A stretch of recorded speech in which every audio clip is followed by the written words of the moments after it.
Hello, basketball fans. It's me, DC, doing the Week 7 waiver wire to help you get ready to win your league, or at least win your week. Baby steps, right? So we're going to break down the waiver wire, and we got to start right with the big news that everyone should know already. Ja Morant got hurt Friday night, left knee sprain, which plenty of people are saying is good news. It's definitely better news than, like rupturing something. But a sprain doesn't really give us a clear timeline yet. Hopefully he'll be back sooner than expected. Like Mobley just got back for the Cavs and said in the last video he's going to be out for 2.5 weeks, and then he played that day. That was great. But on the inverse side, I wore a Grizzly shirt. Then he got hurt on Friday. So no basketball gear for this week's video. Let's get into the waiver wire. The top pickups for me are related to the Ja thing. That's why I started. I think D'Anthony Melton, he's 47% rostered. He should get scooped up right away. And then Tyus Jones. Tyus Jones is 21% rostered right now. He just jumped 20% since the injury. That makes sense. He's the clear backup point guard, and that's how they play him when he's playing with Ja in the rotation. I don't know that that automatically means he's like gifted all of the minutes. I don't say gifted because I think Tyus Jones is bad. I think Tyus Jones is good. I actually think he's interesting and can do some things off ball too. He doesn't only have to be used as a creator, despite the fact that Memphis are using him as kind of a pure point guard backup. But because I think he has value in other ways, I think they could use him in other ways.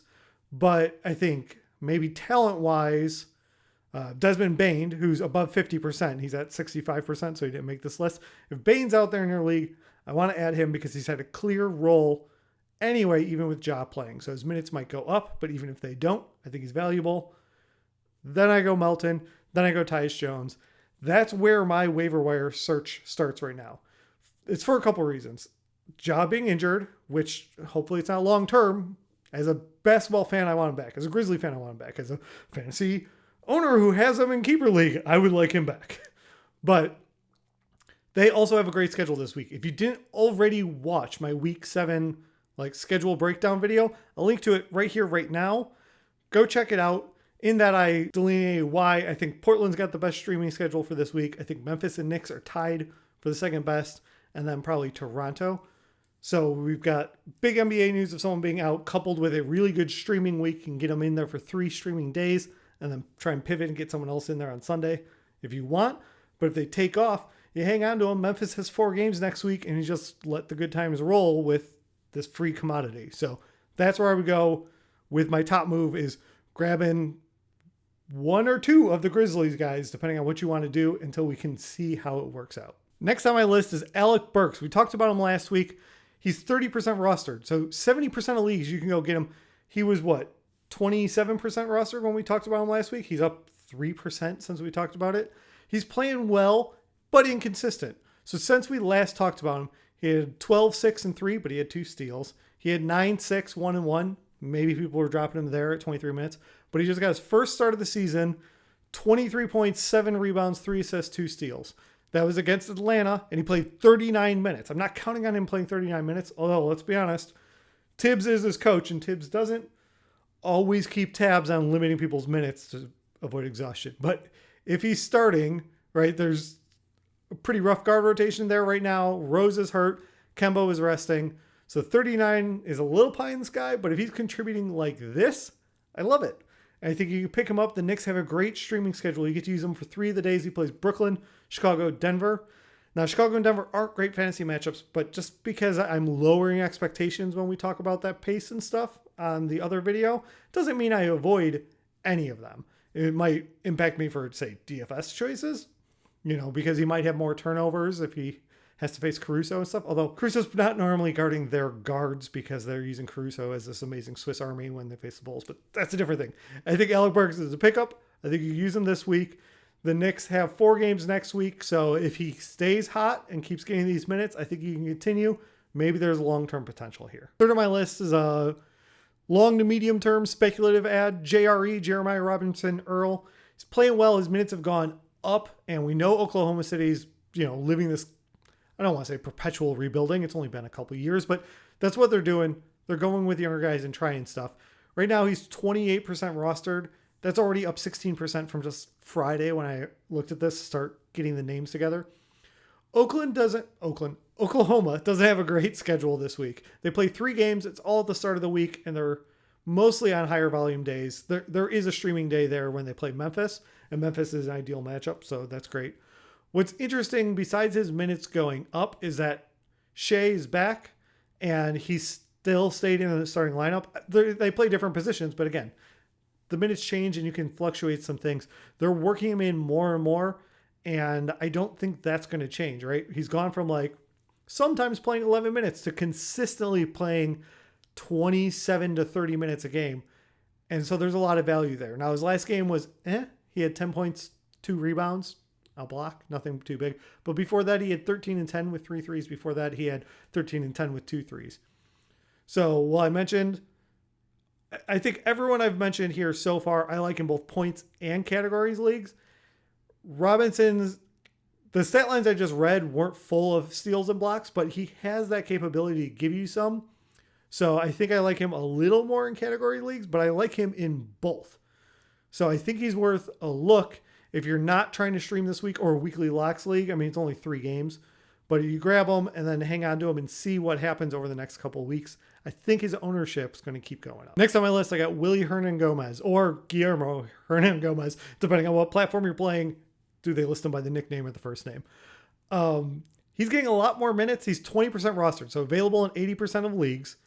You can add him, and he's getting a double-double. He's basically hopped ahead of Jackson Hayes, which I think is fair. I'm not a huge Jackson Hayes supporter. I would love to be wrong. Whenever I'm kind of down on a young player in particular, I always want to be wrong on that. But for right now, I'm not shocked that Hernangomez came back, and he's kind of taken over that role as the backup big. And, you know, if JV ever's got a funky knee or something like that, or sore back, then Hernangomez would be in line for even more minutes. I think he's worth a pickup. The Pelicans don't have a great schedule for this week. They've got 4 games, so weekly lock leagues, that's awesome. But none of them are on like ideal streaming days except for the last one, which is Sunday. So if you don't want to grab Hernangomez, maybe you can pivot to him after some of the other guys I've talked about if you're looking for bigs. But he's right in that prototypical what I've talked about before where we can find these power forward center type fantasy options, 15 points, 8 rebounds. What I like though is he can get you both steals and blocks. He hasn't the last couple of games, but the game before that he had 3 and 2. So it's not out of question that you get it. I like him in both points leagues and category leagues because if you smush together 13, 8, and 5, that's great. That's a good assist number. So if you're playing categories, you'd like that as a streaming option, you plug that in. But you collapse that all down for a points league. I think that's good. Shoots high percentages. Out of the 5 games that he's been back, he hasn't had less than 50% from the floor. So that obviously helps you in category leagues, but you never want misses in your points leagues either. So I think he's got some crossover appeal depending on what format you're playing. Let's talk about Malik Beasley. He was a hot pickup kind of in the middle of the week last week since I've done the last waiver wire. He's up to 35% now. That's probably up 30%. The reason being Patrick Beverley got hurt. He's going to be out for a couple of weeks. So Malik Beasley has shown us in brief stints that he's been able to put on big scoring shows, and he did it right away. Came out with 5 threes for 29 points, another 5 threes the next game for 18 points. Now, it's pretty limited to that. He doesn't fill out a lot of stat sheets, so I like him more in a points league, but he doesn't have a great streaming week.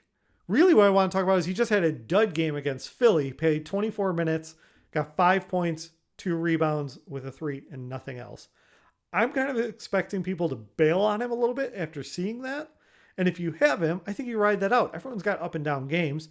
He's going to keep getting his increased minutes right now. So while I don't think he's great streaming because of the days he plays, so I'm not rushing to pick him out now. Pick him up right now. If you have him, I'm also not trying to drop him right now. But if you don't already have Malik Beasley, I think I might look at Pat Connaughton instead for a similar type of output. He just had a game with 20 points, 4 threes, 1 steal, and a block. Again, it's going to be similar. Usually he gets more rebounds than I would expect Beasley to do. But you can get, maybe it's a little less points, but a little extra rebounds. So I like Connaughton in both formats, although I'm a little more interested in points leagues because they condense well. But he has great percentages. So if you're counting on threes, points, and then do 2 good percentages, that's 4 of your 8 or 9 categories right there where he's not going to hurt you in anything. And he gets pretty good rebounds if you're playing him at your shooting guard spot. 6, 7 rebounds, like that's pretty sweet for getting it in that position. So if you want to stream him, the Bucks have a better streaming schedule this week. They play Toronto and Miami on Thursday and Saturday. So you can pick him up and get him in both those streaming days. If he's still available, you don't even have to jump on it, right? The Bucks only have a 3-game week. So you can wait a little bit, see if Connaughton does it again tonight, Sunday night. But I think he will. I think we know what Pat Connaughton does for this team over the years. And he's playing well right now. I think he's worth a look. And I probably like him more than Beasley. But that doesn't mean you have to cut Beasley to switch. I spent a lot of time talking about guards. Let's give you some options with the big man stats. JaVale McGhee. I love JaVale. He's my favorite knucklehead in the league. I don't mean that as a knock. I just mean he does some funny stuff. If you've never seen what he tweeted out security cam footage of a bee coming after him in his driveway and stuff like that. And there's plenty of other JaVale McGhee things. Anyway, McGee's playing well for the Suns. He seems to really have that backup spot because Frank the Tank got hurt. So keep going with McGhee, and he's doing well. He's not doing amazing, but 13 and 12, 10 and 10. That's great. Sometimes you're going to get the 6 and 8. He only played 14 minutes against the Knicks. But the Suns have a decent streaming schedule. They play Golden State and Detroit. So while I like what Hernangomez is giving us a bit more, you might get more use out of McGhee this week if you're just trying to win. I think I prefer him in a categories league where you're just trying to get, some points, nothing to write home about, but you'll get some rebounds. Usually you'll get at least one block, if not a couple. And while he doesn't shoot great from free throw line, he doesn't hurt you because he doesn't really shoot that much. I'd also look at Precious Achiuwa. So Toronto has one of those best streaming schedules I have. They only have 3 games, but all 3 are on low volume days. And at least for Yahoo, he can play small forward, power forward, or center. So you're really going to get to work him into your lineup if you need him. He can be a little inconsistent, but they're using him a lot right now. If the whole team gets healthy, does that change? I don't know. But over the last 3 games, he had 9, 7, and 2. That's all right. He had 13, 4, and 2 before that, 12, 8, and 3. None of these are exciting, and I think I'm more interested in a category league because he does contribute across the board like that. All of those were 55% or above from field goal range, so he's not going to hurt you there. He does fine from the free throw line, but he's involved in the offense, even if he's not doing a lot of scoring, so he's going to get his minutes. He's playing upper 20s, 30 minutes a game, and if you get to pick him up, he's only rostered in 28% of leagues, so it's always valuable when you get someone on good streaming days for the full week, widely available. I got to put him on your radar. All right, speaking of putting him on your radar, maybe I've buried the lead if people are following other stuff. A couple names I want to talk about that I'm not sure I'm rushing out to get, but we definitely should discuss. Marvin Bagley is way more involved right now with the Kings in this very small sample size we have since the coaching change. Marvin Bagley's at the best we've seen him do is right there in this kind of low, for fantasy, low grade Bobby Portis range. 14 points, 8 rebounds, and an assist. If that's what we're hoping for, because that's the best we've seen out of it, you could get one of the other bigs I've talked about. I don't think it's a bad option if he's that. He was completely not worth rostering at all before. He's up to 26% now, which I think's people jumping on it expecting a big boom, and I'm not sure that's ever going to come. But there's nothing wrong with speculating, right? If you want to pan for gold and you're hoping Bagley, former number 2 overall pick, went before Luka, which was obviously a mistake, is going to pan out, go for it. I've taken a look at him in a couple lineups, but I don't think it's great. You would have to be grabbing him and holding him for a while to see if that speculative ad works out. And I feel like you can more wisely use that roster spot by churning and burning through some of these other streaming options we're talking about. I don't hate it. In Weekly Lock League, I think it's a little more interesting because you can grab them and you set your lineup and you're not giving up games by holding on to him. But I don't think he's going to turn into a superstar here for us. So I think it's probably worth letting someone else grab him. Along the same lines, John Wall might be coming back to the Rockets, right? It's out on Twitter that Wall and the Rockets are talks to bring him back to active roster. When John Wall plays, it's great, but he doesn't play on back-to-backs, and you're going to get these games in and out. So while I think it's better that we get a fun player playing in the league, absolutely. And if you have an IR spot where you can pick him up, especially without cutting anyone, and just plug him right in the injured reserve, go for it. What I would honestly recommend is in that situation, you pick him up, you wait till he returns to the court, and you try and trade him as fast as possible. I don't think he's going to blow up for you. I just don't think he's going to be as valuable with missing some games. The John Wall that we get in glimpses is great, but I think it can be a headache when it's game on, game off all the time, or if they're trying to work out a trade, and I'm not sure that's going to happen because of the contract, if they pull him so he doesn't get hurt, right, so they can do the deal. I just think it's waiting for a headache. Oh, careful. Future Dave interrupting current Dave. Minutes after I recorded that, it came out that John Wall wants to start and the Rockets want him to come off the bench, and they couldn't agree. So apparently John Wall's still out of the rotation until there's a trade. I'm updating it because I talked about before, it doesn't really change anything. If you have an injured spot where you can add directly to injured without cutting anyone, I think it's fine to add Wall. If you've just a wasted spot, why not? Otherwise, I just don't think it's super interesting until we actually hear something that's going to come out of it. And that's why these guys had to be discussed, but they're after what I really think is actionable work for you to go out and do to win your week for week 7. Thank you so much for watching. Like, subscribe. Anyone I missed, leave a comment below. Push back on anyone I said. Doubt it. Great. Let's talk about it. Do it in the comments, or you hit me up on Twitter.